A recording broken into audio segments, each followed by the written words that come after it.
Well, I told you I was going to take this as long as the last review, so without further ado, let's continue.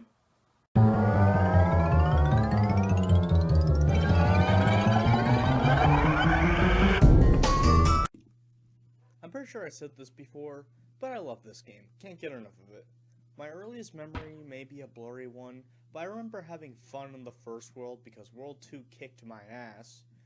But eventually, I conquered the second world, I conquered the third world, then World 4 kicked my ass. And sometime during World 4, the game froze. That sucked, but luckily for me, I had Crash 3 and Team Racing to fall back on. But I wouldn't be able to play Crash 2 until 2013 when I got my PS3. And the first games I got off of the PSN was the Crash games 1, 2, and 3. At the same time, I ordered CTR, Bash, Rafa Cortex, and Twinsanity on Amazon. Crash 2 was the first game out of the bunch, and because my gaming skills improved, I was able to beat the game with no problems. Then after I got my fill in the Crash games, I went back to them to 100% all of them. I started with the Crash 1 naturally, and well, you know. Then when I finally did it, I never attempted to do it again, and then I jumped right into Sonic Unleashed. Yeah, I was crashed from Crash Bandicoot getting everything because it felt like a chore, then having fun, but when I got to Crash 2, I was scared at first. But this is a much, much better game. I'll get more into that later, but first, we got a plot to cover. The story continues right after you defeat Cortex in the last game, which makes the 100% ending non-canon. Fuck you, Crash 1. But anyway, that's when Cortex falls from the sky and finds the Master Crystal. And 1 year later, Cortex and his new partner, Engine, find out that there are 25 slave crystals that they can use to fill the Cortex vortex. They have no more allies, so they try to the next best thing.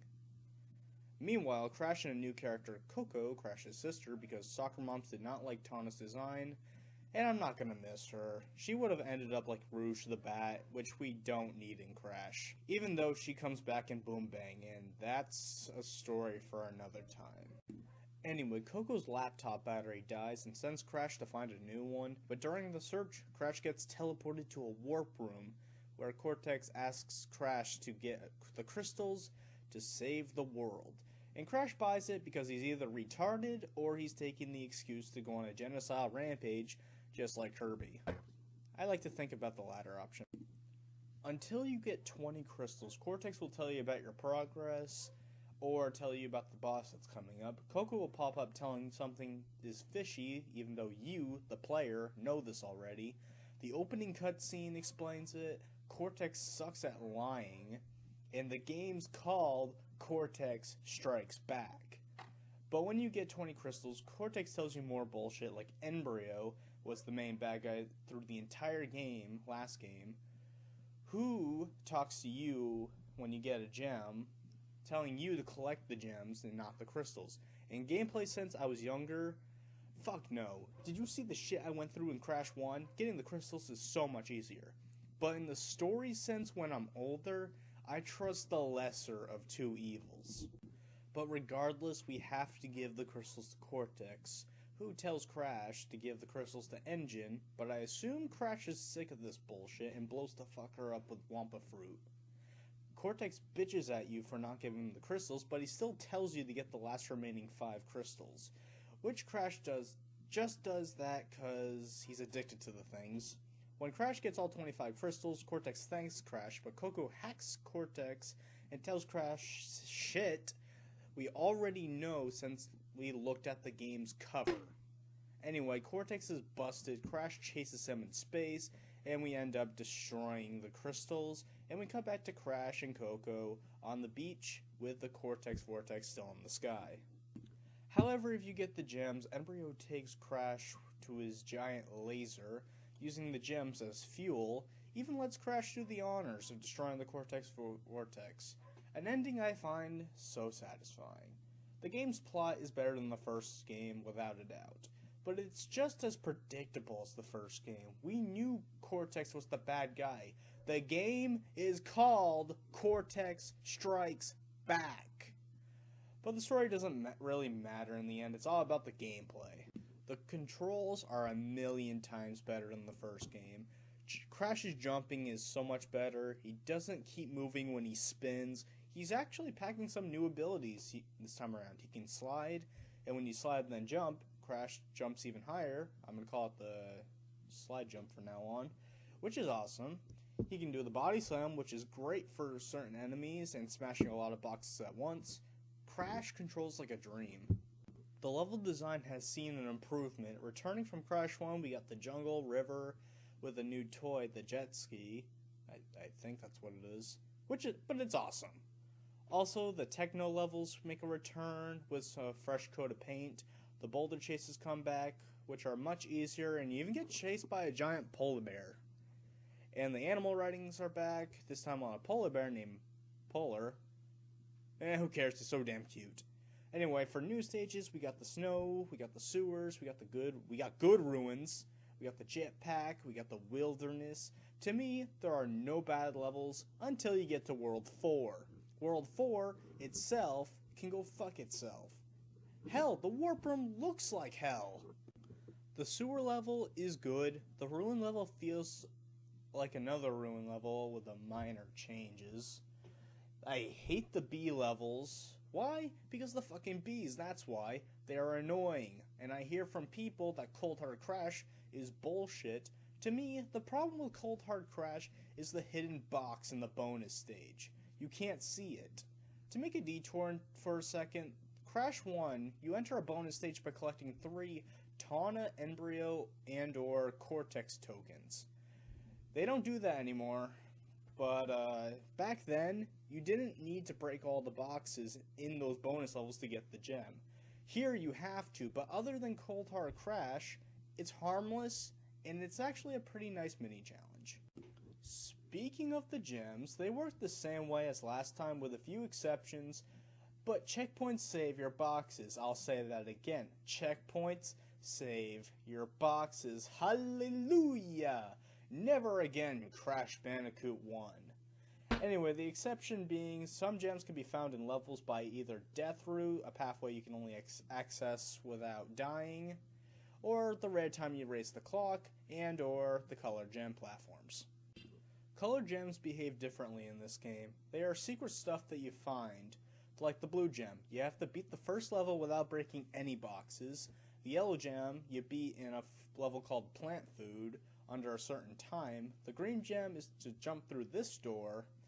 Purple is for jumping on these not nitros, and red is from finding a secret exit. Speaking of the devils, some secrets are pretty easy like this one, but what's unbearable is this one that looks like a bottomless pit, but it ain't too bad. Polar!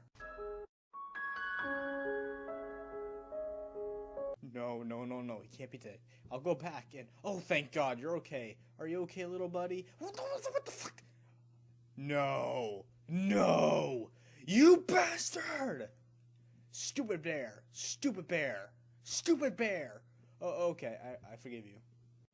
Yeah, some secrets take you to 2 new levels. Others take you back to old levels to get gems or collect the last few boxes you might have missed. I don't like talking about graphics in the games because I don't care, but Crash 2 looks a million times better than Crash 1. So yeah. But music-wise, it's great. I didn't talk about this topic on Crash 1 because the only themes that come to mind is the main theme, the Warthog level, the water level, some of the boss themes, and Crash 2, there are tons of memorables, with my favorites being the jungle, water, snow, and sewer levels, and the boss themes. Bosses in this game are much better than before. The returning Ripperoo is a waiting game, though. The Komodo brothers are a fun fight. Tiny is my favorite fight in the game. You're trying to get Tiny to fall down the pit. You can't hurt him any other way. It works for a platforming boss, but this fight would be more challenging if you didn't have the slide jump. Engines is also a fun fight. The only fight that outright sucks is the final fight with Cortex. You just chase him, hit him 3 times, and he's done. That's lame. But at least the other fights make up for that. Crash 2 is a great game with great controls, great level design, great music, and great boss fights, for the most part. I could easily give this game a 10 out of 10, but I won't. Yeah, I love this game, and I can ignore the problems, but that's just it. It has problems. Because of Cold Hard Crash, World 4 in general, the backtracking, the B levels, the dark levels, I know people won't like that one, and the secrets that you won't get from Unbearable, the not bottomless pit. These are problems, but that I, a reviewer, have to put in focus. Even if it's my favorite video game of all time, I have to acknowledge them. Like Mega Man X, my second game of all time, I feel like it's a perfect game, in my opinion, but Crash 2 isn't perfect. But it's still a great game. So with that said, I give this game a 9 out of 10, an awesome game. And that was the Crash 2 review. Crash 3 won't take long at all, but I actually have a personal message for everyone watching. I'm actually having a Twitch live stream this Friday, and before any of you ask, oh, are you going to do Crash 3 live stream? Actually, no. Crash Bandicoot's going to get my review, my channel. Crash is going to have all my reviews for until it's over. But on my live stream channel on Twitch, we're actually going to tackle one of Naughty Dog's other popular game, the Jak and Daxter games. You see, Crash is having a marathon on my YouTube channel. I think it's time to give some love to Jak and Daxter on my live stream channel. So this Friday, Eastern Standard Time at 8 o'clock p.m., I will be live streaming Jak and Daxter. And we'll keep going until we beat all 3 games. And maybe around then I'll get the 4th game and the racing game. We'll see. See you guys then. Hello guys, and thank you for watching. If you want to see my last review, click on the link on the right. If you want to see my X review, click the link on the left. If you want to see my Twitch stream, which is going to be coming up as I said, click right there. And please support my group's channel, The Shadow Legacy Gaming. We want to get back into the swing of things, but we need your help. Thank you guys for watching, and have a good day.